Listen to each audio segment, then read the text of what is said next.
donde hay plenitud de gozo, dice la palabra, hay plenitud de gozo en la presencia de Dios. Así que, ¿qué te parece si en esta hora oramos? Vamos a inclinar nuestra cabeza y oramos y damos gracias, Señor. Señor, te pedimos, Señor, que tu palabra, Dios, caiga en buena tierra, que tu palabra produzca, Señor, el fruto, Dios, necesario para nuestras vidas, Señor, y que seas tú, Señor, glorificado a través de tu propia palabra, Señor. Danos entendimiento a través de tu Espíritu, Dios, que podamos entender mejor, Dios, para que podamos aplicarlo mejor a nuestras vidas. En el nombre de Jesús. Amén y amén. Bueno, iglesia, pues seguimos con nuestra serie Fe Real. Fe Real, en donde estamos identificando todo lo falso, todo lo artificial, todo lo que aparenta realidad, a lo que no es, ¿verdad? Lo que es falso de lo que es verdadero. Hoy hay fotos, hay videos, hay comida que no es real, ¿verdad? No sé si has visto los videos chinos, sobre todo, que tienen ya, digamos, un paquetito, ¿no? Hecho, y solamente es de echarle agua y meterlo en microondas y ¡pum! Se hace una comida, ¿no? Comida que no es real, ¿no? Videos que son falsos, videos con relaciones que son falsas, ¿verdad? Fotos que son artificiales. Tú ya sabes todo lo que está, de repente estás en tus redes sociales, estás navegando tranquilamente y dices, oh, esto ¿qué onda? O sea, estás en asombroso. Esta semana, por ejemplo, me tocó ver, según un extraterrestre, ¿no? Que llegó a la Tierra y que se ve bien real y dice, no, yo creo que es real, yo creo que no, no sé qué. Entonces, hay videos que son artificiales, ¿no? Hay videos que de plano tú identificas, pero hay otros que parecen muy real, que no puedes identificar qué sí es y qué no. Y vivimos en esta sociedad donde cada vez es más difícil encontrar lo auténtico, encontrar lo verdadero, encontrar lo que es real de lo artificial, ¿no? Y lo más interesante es esto, que esto también está impactando directamente a nuestra cultura cristiana, de tal manera que podemos vivir un cristianismo falso, una fe falsa, una fe artificial, un cristianismo de apariencias, ¿no?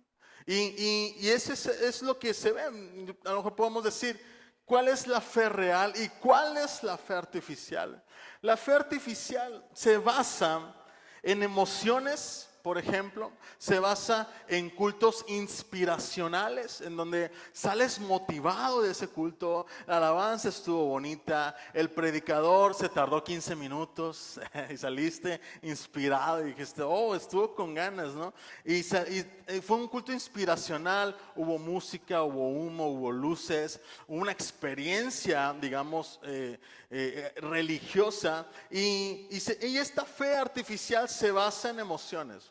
¿En qué se basa una fe artificial? También se basa en sentimientos, es decir, en atmósferas espirituales, ¿no? En lo que se siente bonito, en lo que me hace llorar, en lo que me hace, digamos, estar sensible, ¿no? A la voz de Dios, digamos, se basa en sentimientos. ¿En qué otra cosa se basa una fe artificial? Bueno, se basa en experiencias, en momentos, digamos, donde la iglesia tiene sus momentos, congresos, talleres, conferencias, campamentos, que tú sales y tú sabes que después de ahí sales inspirado, sales motivado, retado y quieres comerte la Biblia, quieres comerte el servicio, quieres servir, quieres hacer muchas cosas, pero se acaba y se esfuma rápidamente, ¿no? Después de un campamento, yo me acuerdo a cuántos les tocó ir a los campamentos, por ejemplo, a un campamento. Tú sabes que después, el viernes que termina, es inspiracional y sales con todo, y sales con toda la pila y quieres ir a tu iglesia, ya que sea domingo, todos los días, quieres estar ahí. Pero eso dura un tiempo, esa emoción se acaba. Y la fe artificial es temporal. ¿Sí? Hay un entusiasmo momentáneo y no persevera. Y eso es lo que hablaba el apóstol Juan en la primera carta de Primera de Juan. Si vas a tu Biblia, en Primera de Juan, el apóstol Juan escribe a un grupo de iglesias que estaban ubicadas en Asia Menor, en lo que es hoy Turquía, ¿no? Lo que hoy pudiera ser Turquía. Y muy probablemente Juan era el pastor de estas iglesias. ¿Cuántas iglesias eran? No nos dice la Biblia cuántas eran, pero era un grupo de iglesias que estaban en Asia Menor. ¿Por qué Juan decide escribir estas cartas? En especial Primera de Juan. ¿Por qué?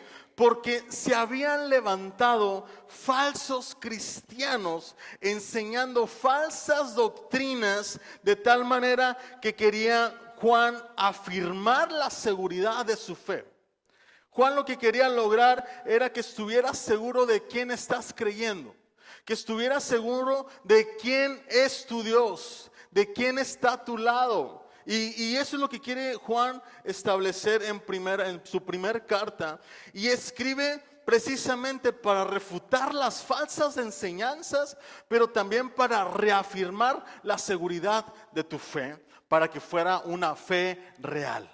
Para que vivieras un cristianismo real, para que vivieras un cristianismo no de apariencia, no de filtros, no de lo que parece bonito, sino que sea realmente un cristianismo real. Entonces, iglesia, estos falsos cristianos enseñaban, por ejemplo, que Dios no había encarnado. Negaban la encarnación de Jesús, creían que Jesús no era el Mesías. ¿Sí? Otra enseñanza que tenían ellos es que creían que la verdad era el conocimiento. ¿Sí? Entre más sabías, entre más eras sabio e inteligente, estas personas decían, ya has alcanzado un nivel de espiritualidad mayor que al de todos los demás. La verdad era el conocimiento. Creían tener un conocimiento superior a los demás, creando, ¿sabes qué? Una iglesia elitista, donde estaban separados los ungidos de los no ungidos, ¿verdad?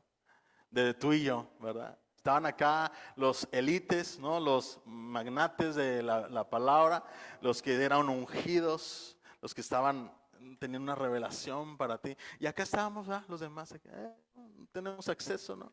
Eso es lo que estaban predicando. No le daban importancia al cuerpo, por ejemplo. Creían que para Dios solo era importante el espíritu, era importante el alma. Y esto traía muchas implicaciones y muchas consecuencias. Entonces muchos empezaron a dudar de su fe. Muchos empezaron a creer en estas palabras, lo que causó división en la iglesia. Unos creían una cosa, otros creían otra cosa, y causó división, causó conflicto en la iglesia y causó odio. No nada más era una división, sino era una pelea constante, un odio unos contra otros. Por eso Juan escribe esta carta. Y esta carta reafirma las bases de una fe real, reafirma las bases de un cristianismo real. Y mira lo que dice 1 Juan 5, en el último capítulo, en 1 Juan 5:13, Juan resume en una conclusión esta verdad. Dice, escribo estas cosas, Juan 5:13, escribo estas cosas a ustedes que creen en el nombre del Hijo de Dios, para que sepan que tienen vida eterna. Es decir, esta carta está dirigida a cristianos. Esta carta está dirigida a personas que creen en el Evangelio, personas que creen en Dios, ¿no? Dice, estas cosas para que creen, a los que creen en el nombre del Hijo de Dios, para que sepan que tienen vida eterna. Así que estamos viendo esta serie, estamos viendo este libro verso a verso, y estamos aprendiendo. En el nombre de Jesús yo creo que va a ser algo especial y Dios va a hacer la obra en ti y en mí. ¿Cuántos dicen amén? Decimos esto y creemos que así será. Así que la semana pasada empezamos, digamos ya tenemos 2 semanas, y quiero hacer un repaso y quiero que vayas a 1 Juan 1, donde Juan empieza y comienza enfatizando que Dios no es una idea, no es una filosofía, Dios es una persona, ¿sí? Manifestada en Cristo Jesús, el verbo de vida, la palabra de vida que fue manifestada ¿en quién? En Cristo Jesús. La palabra fue encarnada. Y nadie le puede decir a Juan que Dios no era Jesús, porque Él estuvo ahí. Dice, yo lo vi, yo lo presencié, yo lo escuché, yo fui testigo ocular de que Jesús era Dios, ¿no? Entonces, ¿cómo debería afectar esta verdad? Versículo 3 nos da la respuesta: en tener comunión con Dios y tener comunión con los demás. Es decir, esta palabra es la evidencia de tener comunión con Dios, se refleja en tener comunión con su iglesia. No podemos separar la iglesia de Dios. No se puede, no sé si has escuchado esta frase, ¿no? De personas, y bueno, yo creo en Dios, pero no en la iglesia. Esta es una enseñanza falsa y este es un sentimiento que no está de acuerdo a la voluntad de Dios. No puedes aborrecer el cuerpo de Cristo, no puedes aborrecer tampoco la novia de Cristo, la iglesia, ¿no? Y la evidencia de tener comunión con Dios se refleja en tener comunión con su iglesia. Entonces, Juan usa a lo largo de esta carta la palabra precisamente comunión, que en el griego original es koinonía, que significa participación íntima. Significa una relación íntima compartida, la palabra koinonía, ¿no? Como tal. Es decir, lo que Juan está queriendo decir es, no es solo llevarse bien, no es solo que no haya conflicto, sino compartir mi vida con otros creyentes. Tener una unión real, una comunión real, participar juntos en algo común. Y estamos participando en el culto a nuestro Señor Jesús, ¿verdad? Adoración completa. Eso es, dice Pablo, no solamente es llevarse bien, es que compartas tu vida con otra persona.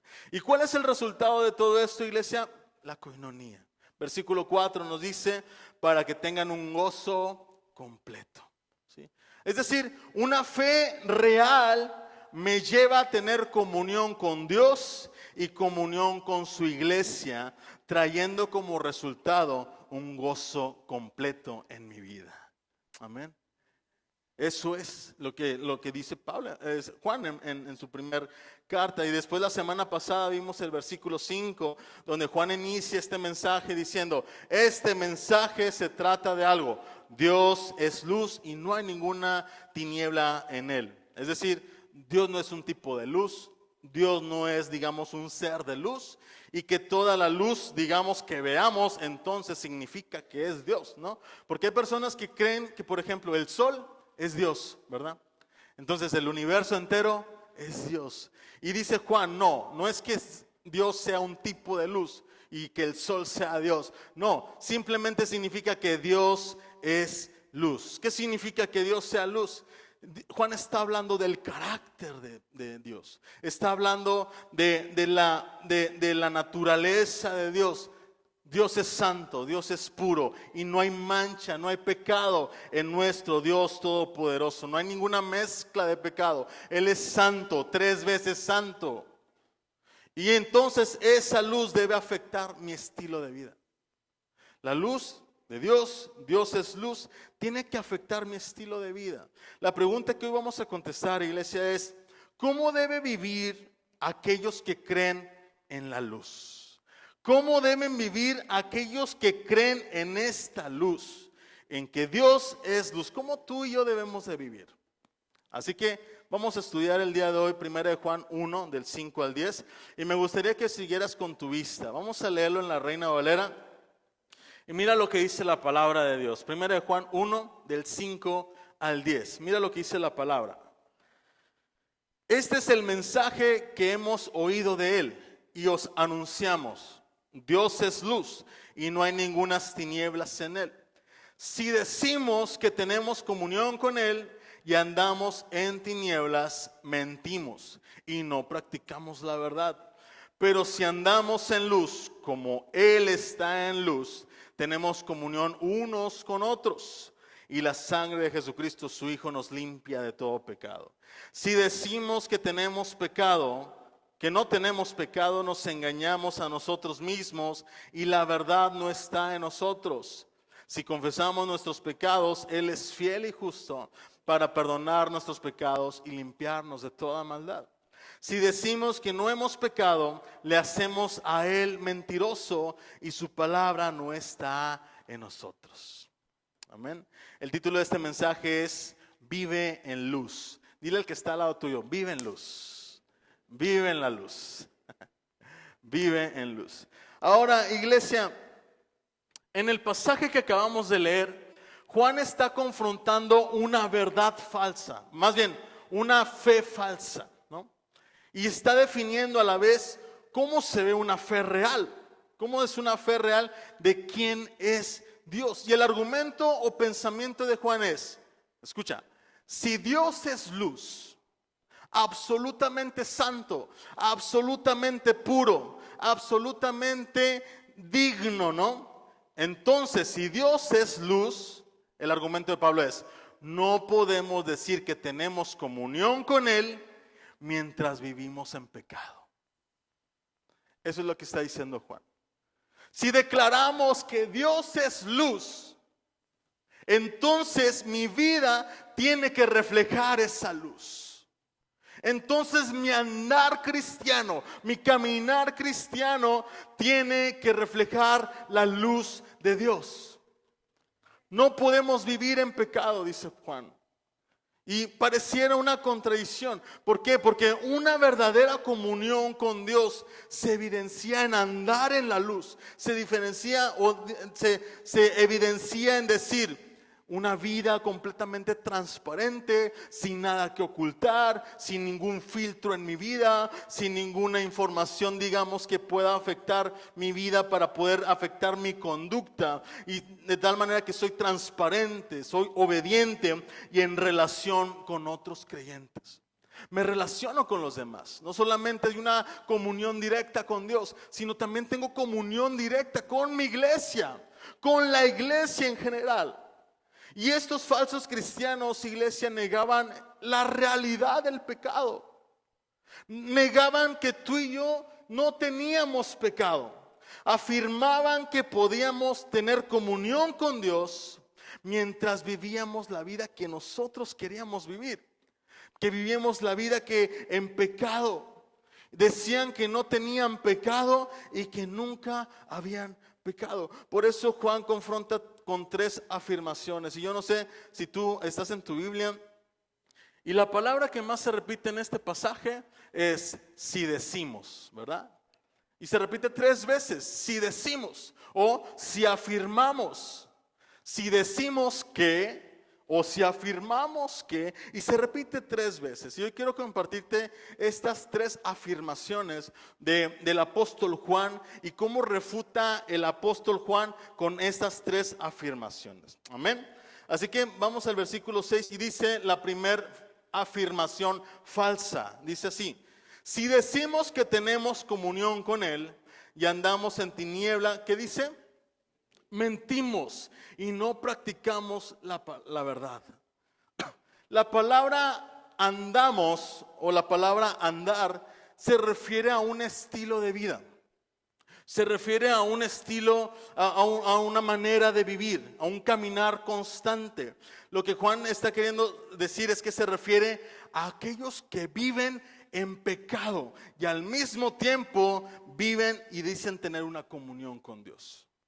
Están 2 partes. Juan dice, no podemos tener comunión con Dios y andar en tinieblas al mismo tiempo. ¿Por qué? Porque mentimos. Serías mentiroso. Y Juan confronta la primera de las 3 afirmaciones falsas. La primera es que podemos tener comunión con Dios y al mismo tiempo seguir viviendo en pecado. ¿Sí?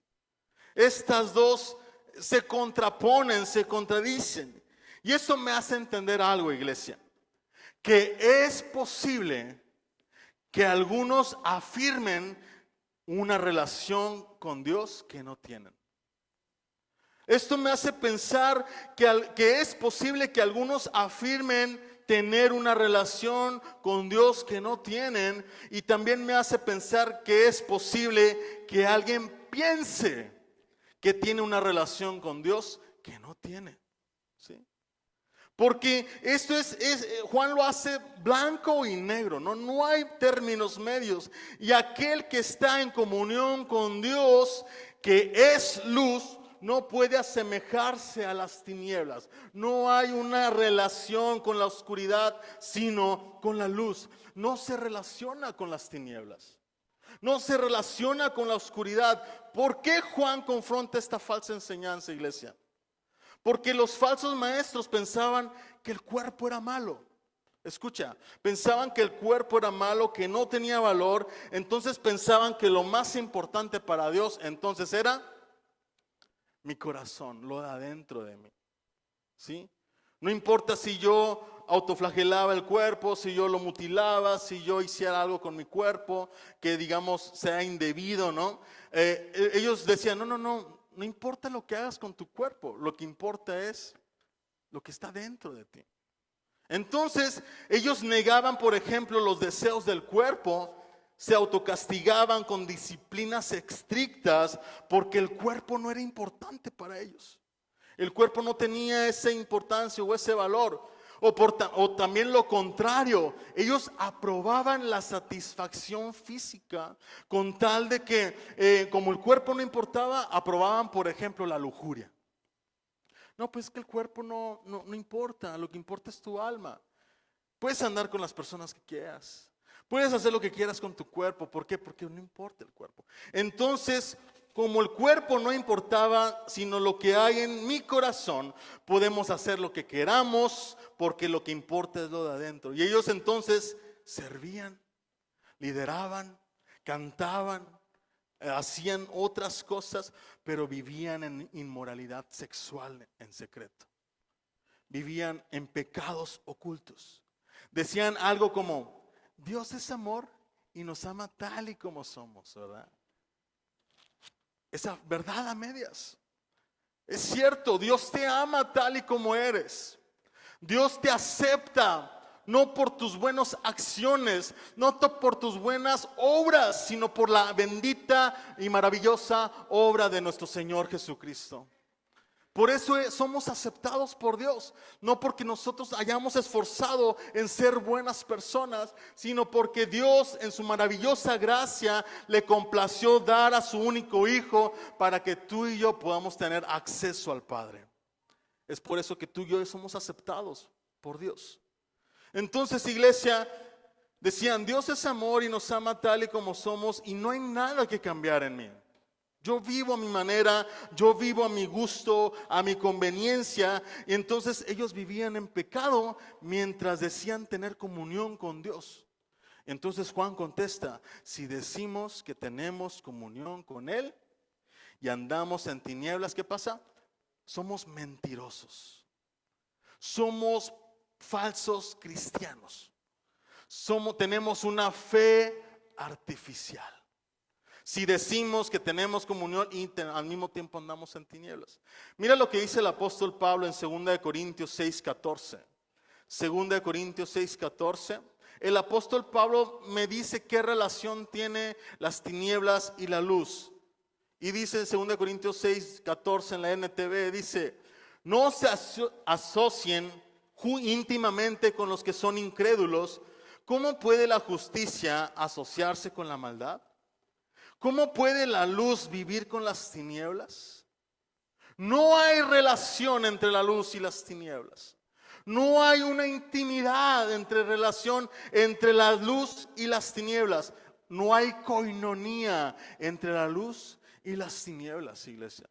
Santiago también lo afirma en Santiago 4:4. Santiago capítulo 4:4 en la NTV. Y mira lo que dice Santiago. Adúlteros, ¿no se dan cuenta de que la amistad con el mundo, es decir, andar en tinieblas, los convierte en enemigos de Dios? Lo repito, si alguien quiere ser amigo del mundo, se hace enemigo de Dios. Nuevamente, no hay relación entre las tinieblas y la luz. No puede haber coinonía, no puede haber una unión íntima. Y el plan de Dios es que sus hijos anden en la luz, vivan en la luz. Por eso el verso 7 de 1 de Juan 1 dice, pero si andamos en luz, como Él está en luz, ¿qué pasa? Tenemos comunión unos con otros. ¿Sí? ¿Qué pasa si no tenemos comunión con Dios, iglesia? O si no andamos en la luz, ¿qué va a pasar? Pues no tenemos comunión los unos con los otros, ¿verdad? Según el argumento de Juan. Dice, pero si ustedes y yo andamos en luz, como Él está en la luz, tenemos comunión unos con otros y la sangre de Jesucristo su Hijo nos limpia de todo pecado. Aleluya. Entonces, iglesia, desde el principio, tú te puedes ver en Génesis 1 cómo Dios separa la luz de la oscuridad. Cómo Dios separa la luz de la oscuridad aparte. ¿Y sabes qué? Y Dios anhela que su pueblo y sus hijos vivan apartados de la oscuridad. En el principio Dios separó la luz de la oscuridad en la creación. Y ahora Él también ha hecho lo mismo con nosotros, iglesia. Mira lo que dice 2 de Pedro 2:9. 2 de Pedro 2:9 dice la palabra de Dios: pero ustedes son descendencia escogida, sacerdocio regio, nación santa, pueblo que pertenece a Dios, para que proclamen las obras maravillosas de aquel que los llamó de las tinieblas. ¿A dónde? A su luz admirable. Otra vez, ¿qué relación tiene la luz con las tinieblas? Ninguna. Pedro o Pablo me están diciendo, ¿sabes qué? Dios, al contrario, Dios separó la luz de las tinieblas. Esto me da a entender que al principio sí podía vivir, sí podía coexistir la oscuridad con las tinieblas. Pero cuando llega Jesucristo, cuando Dios dice: este es mi pueblo, esta es mi iglesia, eres mi hijo amado, eres mi hija amada en cual yo tengo complacencia contigo, entonces yo quiero que vivas diferente a todos los demás.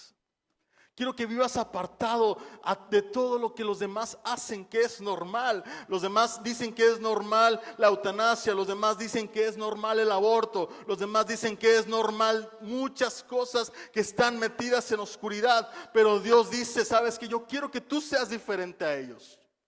Yo quiero que tú vivas diferente a lo que vive el mundo. No hay ninguna relación entre las tinieblas y la luz, sino al contrario. Dios anhela que sus hijos anden en la luz. Pero hay algunos, iglesia, que no han decidido andar en la luz. Y Juan en su evangelio nos narra una cruda realidad. Mira lo que dice San Juan 3, 18 al 21. San Juan 3, 18 al 21 en la NTV. San Juan 3, 18 al 21 dice: no hay condenación para todo el que cree en Él. ¿Crees en el Señor Jesucristo, iglesia? Dice: no hay condenación para ti. Una buena noticia para ti: ya no hay condenación para tu vida.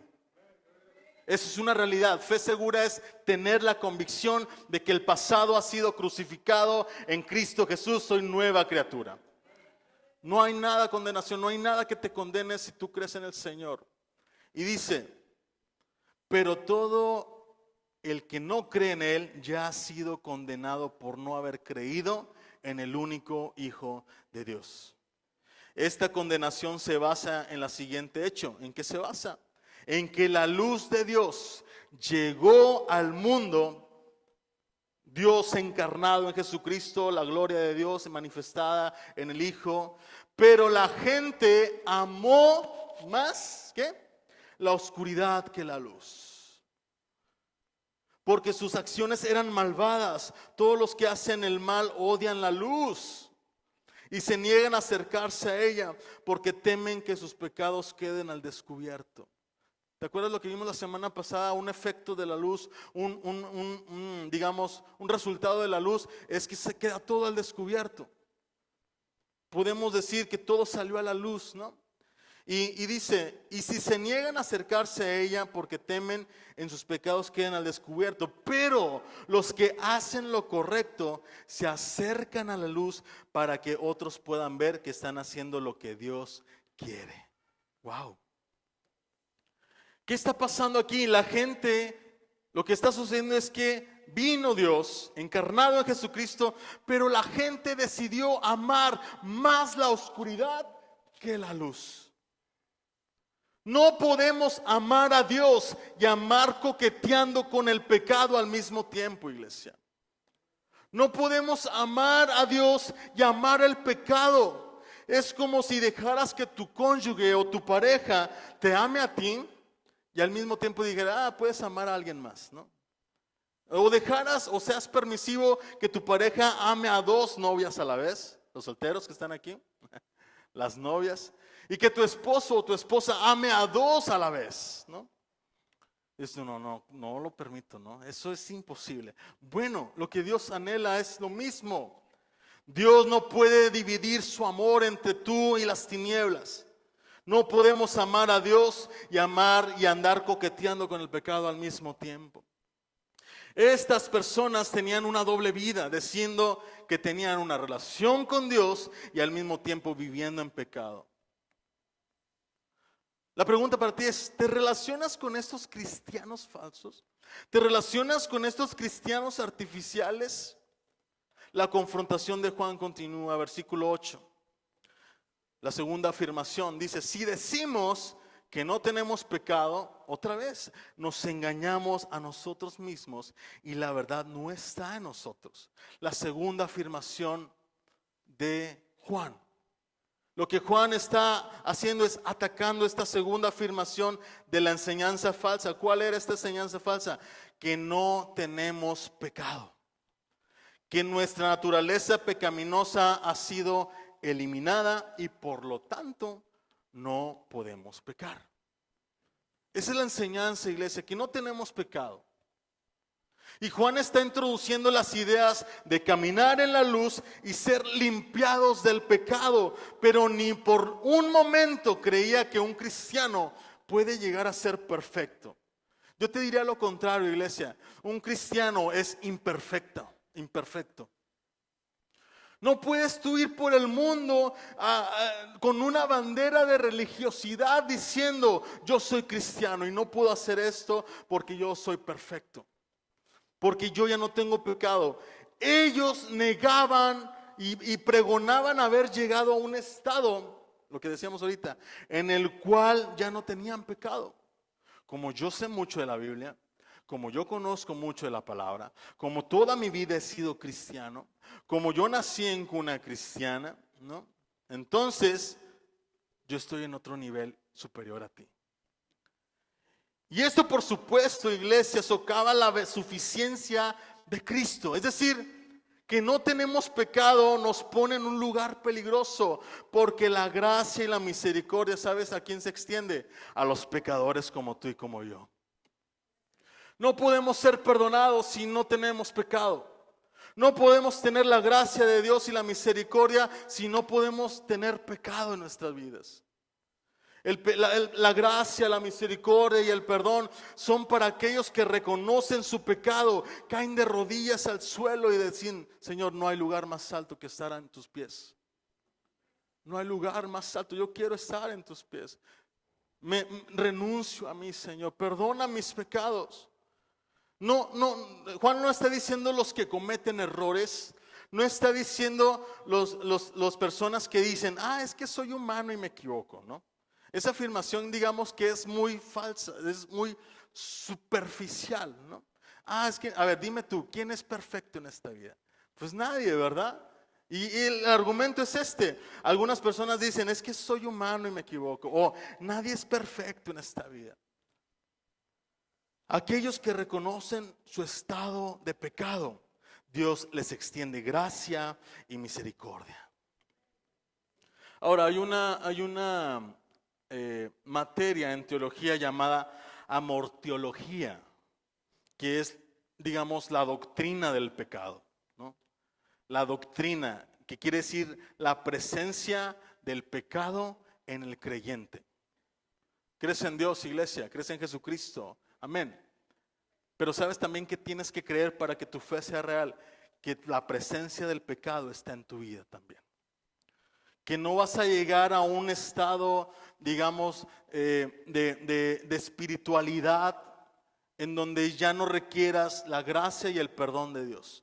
Todos los días de tu vida necesitas ir al Señor en una condición de humildad y decir, perdóname, Señor, por los pecados que cometí el día de hoy, inconscientes o conscientemente.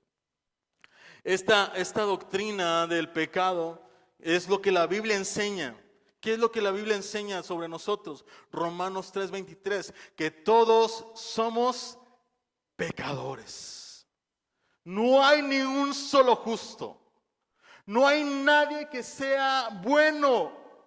Todos somos pecadores y ese pecado nos separa de Dios. Estamos distanciados por el pecado y el creyente experimenta todos los días la presencia del pecado. ¿Qué es lo que la Biblia enseña del pecado? Te quiero dar simplemente 3 ejemplos de qué es lo que la Biblia enseña del pecado. Número 1, que nacemos con una naturaleza inclinada al pecado. Nacemos siendo pecadores. ¿Sí? Nacemos siendo pecadores. A diferencia, por ejemplo, de los budistas que creen que nacemos siendo buenos y conforme va pasando el tiempo nos depravamos y somos malos. Lo que nosotros creemos, iglesia, para una fe real es que nacemos siendo malos. Mira lo que dice David en el Salmo 51:5. Salmo 51:5 dice: he aquí, en maldad he sido formado. ¿Y en qué? Y en pecado me concibió mi madre. Nacimos siendo pecadores. Tu hijo, tu hija de 1 año, de 6 meses, tu hijo perfecto que se ve todo tierno y bonito, ¿no? Ay, chiquito, precioso y no sé qué. Ese niño, ¿sabes qué? Es un pequeño pecador. Es un pequeño pecadorcito. Porque nace siendo malo, nace siendo egoísta. ¿Sí o no, iglesia? Al primer año, a los 2 años dices: oye, ¿quién le enseñó a ser egoísta? No sé, pero no quiere compartir sus juguetes. Tiene una paleta y mío. No, no te doy, que no sé qué. Tiene un juguete y responde, ¿no? Y se lo quitas y dime tú, ¿quién le enseñó eso? Nadie. Es el pecadito que está ahí, ¿no? Es el pecado que está en su vida. Ahora, a diferencia del pecado, digamos, este pecado es original, es un pecado en el que todos nacemos, que ha sido heredado desde Adán a nuestros tiempos. Este pecado no tiene una condenación, ¿no? No es porque digamos, ay, mi hijo va a ir al infierno, no. Porque todavía no tiene un pecado personal, un pecado consciente de lo que está haciendo. Eso es por su naturaleza. Nadie lo está condenando a un infierno, pero David dice: hey, en pecado me concibió mi madre, en maldad he sido formado. Entonces, iglesia, nacemos siendo malos. Y ese es el primer paso o el primer punto de esta doctrina del pecado. El segundo punto es que el pecado habita en nosotros. Hay corrupción interna continua en nosotros. Aún regenerados, aún redimidos, el pecado sigue habitando en nosotros día con día, noche tras noche. Duermes, el pecado habita en nosotros. Pablo lo había experimentado en Romanos 7, 21 y 23. Pablo lo experimentó y mira lo que dice Pablo. Duro, pero él lo sabía. Romanos 7, 21 y 23, NTV, dice: he descubierto el siguiente principio de vida. Que cuando quiero hacer lo que es correcto, cuando quiero andar en la luz, no puedo evitar lo que está mal. Es inevitable. Amo la ley de Dios con todo mi corazón, pero hay otro poder dentro de mí que está en guerra con mi mente. Ese poder me esclaviza al pecado que todavía está dentro de mí. Quiero hacer lo que es correcto, quiero andar en la luz, pero ¿sabes qué? No puedo. ¿Por qué? No puedo porque soy pecador y el pecado habita en mí hasta que yo me muera o hasta que Cristo venga por mí.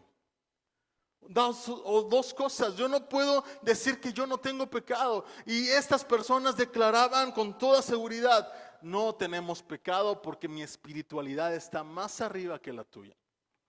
He leído más, tengo mayor revelación, tengo mayor enseñanza, tengo mayor, dones, más dones que tú, tengo más revelación que tú, entonces yo estoy en un nivel superior. Y no tengo pecado. Y un tercer punto de esta doctrina del pecado es que hay una lucha constante, día con día, entre el espíritu y la carne. Hay una lucha constante. Gálatas 5:17. Mira, Dice, la naturaleza pecaminosa desea hacer el mal, que es precisamente lo contrario a lo que el espíritu, a lo que quiere el espíritu. Y el espíritu nos da deseos que se oponen a los que desea nuestra naturaleza pecaminosa. Estas dos fuerzas luchan constantemente entre sí. Entonces ustedes no son libres para llevar a cabo sus buenas intenciones. Gracias. ¿Qué dice Pablo en Gálatas? Estas dos fuerzas luchan constantemente entre sí. Y ustedes no son libres para llevar a cabo sus buenas intenciones. Por más que quieras hacer lo correcto, por más que quieras andar en la luz, por más que quieras hacer las cosas buenas para los demás, déjame decirte, iglesia, que hay una resistencia dentro de ti llamada la naturaleza pecaminosa, que no te va a dejar hacer lo que es correcto día con día. Por eso tú y yo debemos de reconocer todos los días que necesitamos al Señor, que necesitamos al Espíritu.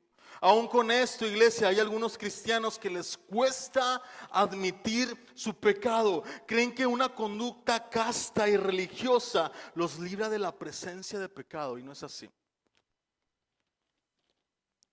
Entonces, ¿por qué seguir creyendo si aún soy pecador? ¿Cuál es la diferencia entre estar en la luz y estar en las tinieblas? La diferencia radica en el sacrificio perfecto de Cristo Jesús. En el sacrificio absoluto y perfecto de Cristo Jesús. Romanos 6:6. Sabemos que nuestro antiguo ser pecaminoso fue crucificado con Cristo para que el pecado perdiera, ¿qué? Su poder en nuestra vida. Romanos 6:6. La diferencia es esta, iglesia, dice Pablo, ya no somos esclavos del pecado. Antes de Cristo, tú hacías lo que el pecado te hacía creer. Antes de Cristo, tú hacías y estabas esclavizado del pecado, de tu naturaleza, de tu carne. Antes estábamos sin Cristo, vivíamos dominados por el pecado, éramos esclavos del pecado, hacíamos lo que Él quería que hiciéramos. Reaccionabas sin control, explotabas en ira, gritabas y herías con palabras y luego decías, ay, es que así soy yo. Es que así mi mamá fue y así mi tatarabuelo y mi abuelo. Y todos somos de carácter fuerte, ¿verdad? Pero antes de Cristo reaccionabas sin control.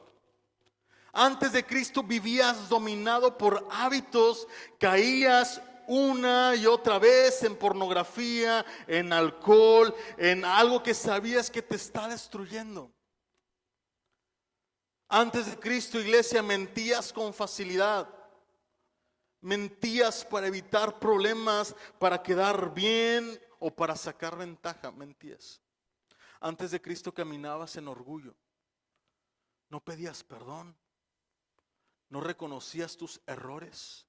Vivías como si no necesitaras de Dios. Antes de Cristo guardabas rencor en tu corazón. No perdonabas. Cargabas ofensas del pasado. Y en tu corazón había amargura total. Antes de Cristo. Ahora es esto.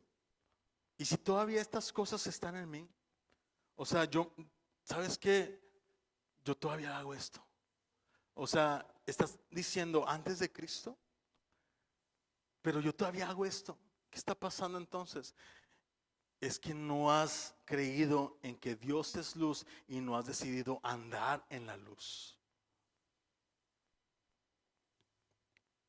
Éramos esclavos del pecado cuando no podíamos dejar de hacer lo que sabíamos que estaba mal. Aunque quisiéramos cambiar, no podíamos. Todo esfuerzo era inútil. Pero ¿sabes algo, iglesia? Llegó Cristo y todo cambió.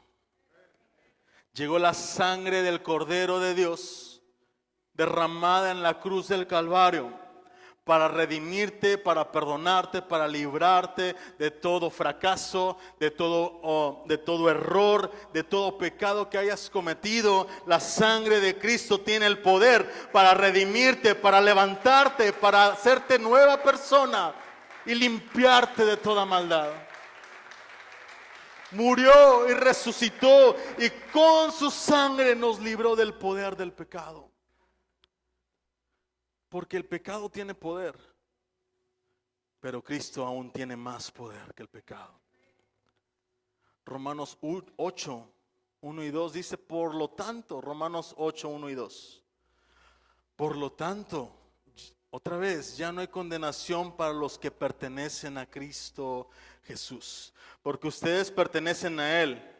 El poder del Espíritu que da vida los ha librado del poder del pecado que lleva a la muerte. Increíble. El poder del Espíritu que da vida los ha librado o liberado del poder del pecado que lleva a la muerte. Tú y yo antes de Cristo, iglesia, íbamos directo a la muerte eterna, a la condenación eterna.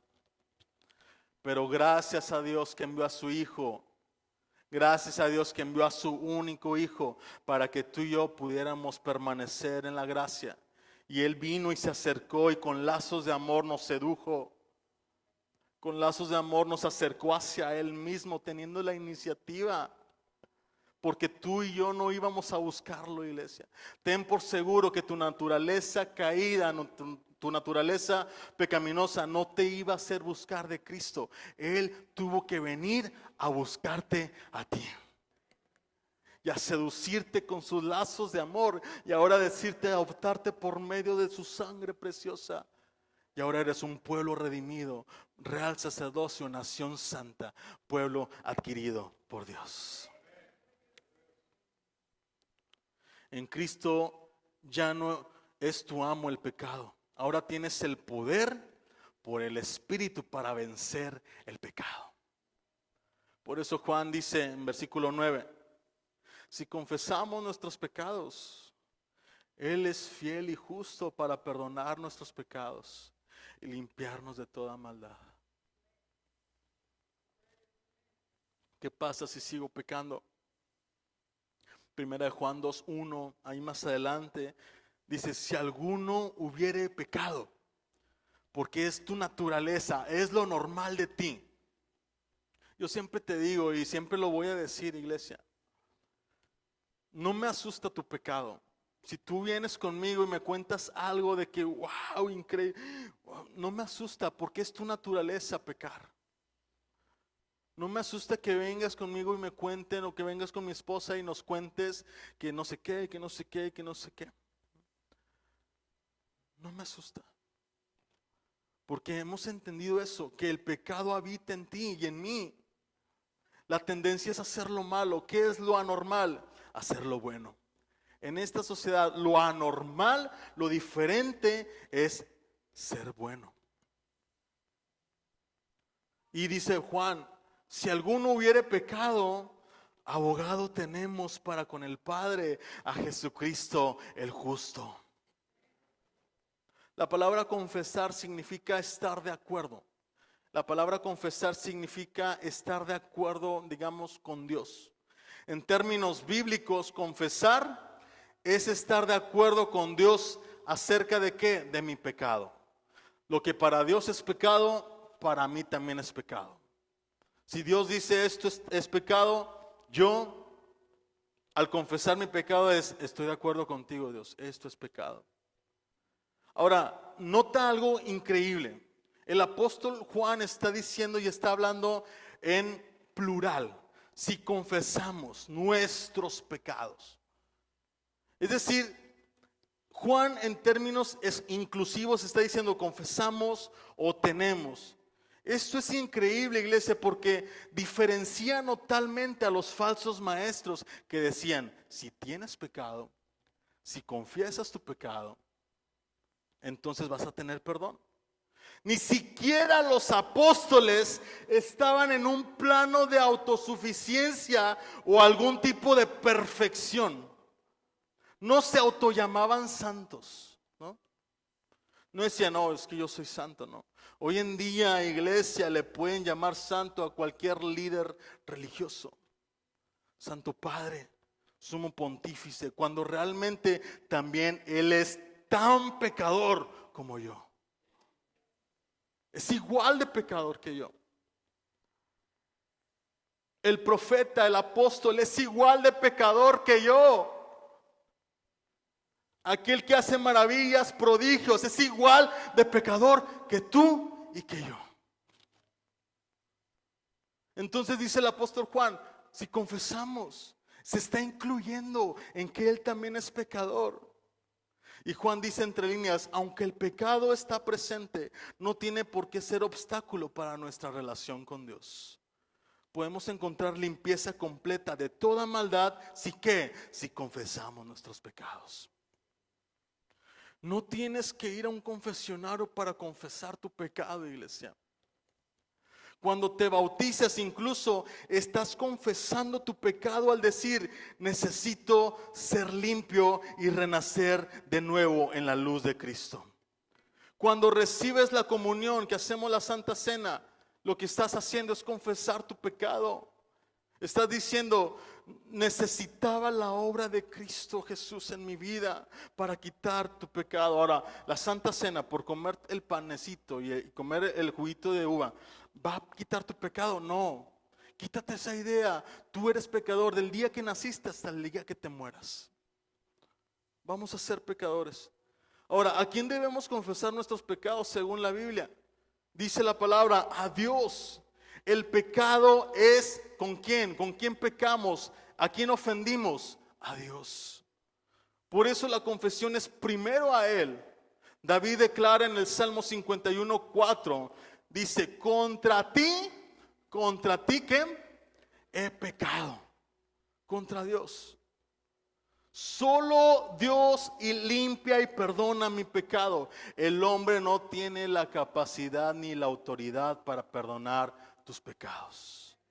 Una fe real quiere decir que yo puedo llegar directo a Cristo, a Dios, por medio de Cristo Jesús y confesar mi pecado y tener la garantía de la salvación, de que Cristo limpia mi pecado y soy renovado por medio de su sangre preciosa. Aleluya. Amén. Entonces, iglesia, ¿a quién más tengo que confesar? La Biblia me dice que también puedo confesar a otros creyentes. ¿Cuándo? Cuando el pecado afecta a otros y para recibir ayuda. Santiago 5:16, confiésense vuestras ofensas unos a otros. Juan dice que Dios es quien perdona nuestros pecados mediante la confesión. No dice que un líder religioso es el que perdona nuestros pecados, porque ningún hombre tiene esa autoridad para quitar el pecado, solo Dios a través de la fe en Cristo Jesús. Primera de Timoteo 2:5 en la NTV dice, hay un Dios y un mediador que puede reconciliar la humanidad con Dios, el nombre de Cristo Jesús. Un solo mediador, Cristo Jesús. No hay otro mediador, no hay otro nombre dado a los hombres en el cual podamos ser salvos. Cristo Jesús es el único, suficiente. Y Juan sigue, iglesia, con su tercera declaración y última, y dice en versículo 10, si decimos que no hemos pecado, le hacemos a él mentiroso y su palabra no está en nosotros. La tercera enseñanza falsa era, no hemos pecado. Está relacionada a la segunda afirmación de no tener pecado. Entonces Juan lleva este argumento a un nivel más serio. No solo de autoengaño, ahora mintiéndonos a nosotros mismos, sino que ahora ir directamente con Dios y decirle a Él, mentiroso. Decirle mentiroso. Si decimos que no hemos pecado, le hacemos a Él mentiroso. Y Números 23:19 dice que Dios no puede mentir. No es hombre para que mienta. No puede mentir. Así que, iglesia, Dios es luz, absolutamente puro, santo. No hay oscuridad en Él. Y Él anhela que sus hijos vivan en esta luz. Él anhela que su pueblo sea diferente, que se relacione solamente con la luz. No podemos decir que tenemos comunión con Dios si vivimos en pecado y andamos cada día en pecado. Hay una resistencia en el Espíritu Santo que llega a nuestra vida y nos dice: párate, detente. La fe real, iglesia, reconoce el pecado, lo confiesa y encuentra un perdón y limpieza en Cristo Jesús. Ahora me gustaría que te pusieras de pie en esta hora.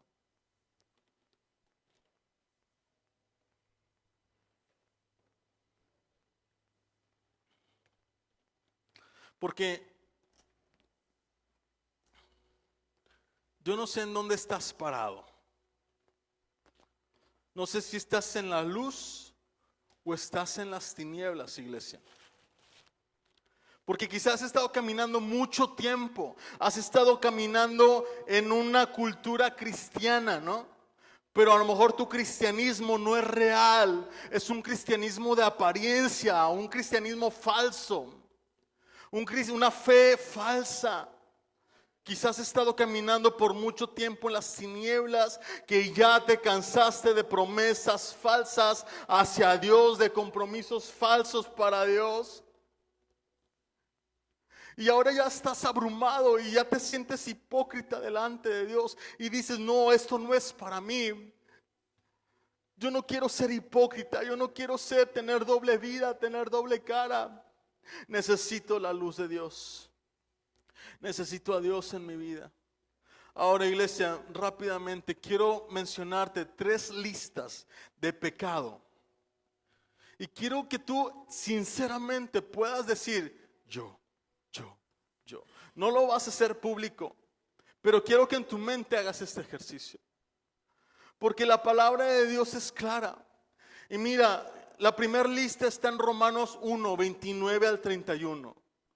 Esta lista la da Pablo. ¿Cuáles podrían ser algunos ejemplos de andar en tinieblas? Quiero 3 listas rápidamente. Romanos 1 del 29 al 31. Mira, la primera lista dice: avaricia, odio, envidia, homicidios, peleas, engaños, conductas maliciosas, chismes. Son traidores, insolentes, arrogantes, fanfarrones y gente que odia a Dios.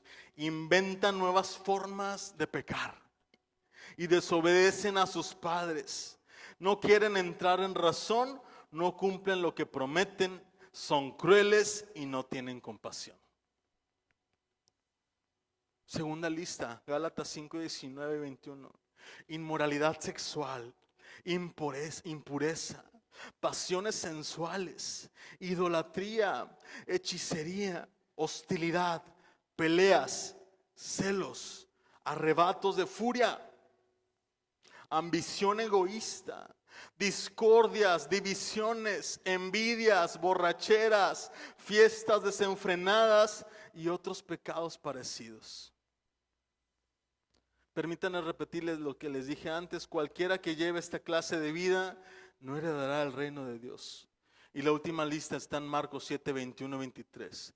Nuevamente, inmoralidad sexual, el robo, el asesinato, el adulterio, la avaricia, la perversidad, el engaño, los deseos sensuales, la envidia, la calumnia, el orgullo y la necedad. Todas estas vilezas provienen de adentro. Estas son las que nos contaminan. ¿Cuántas contaste? Está bien. Es normal en ti. Es normal en mí. Es lo normal.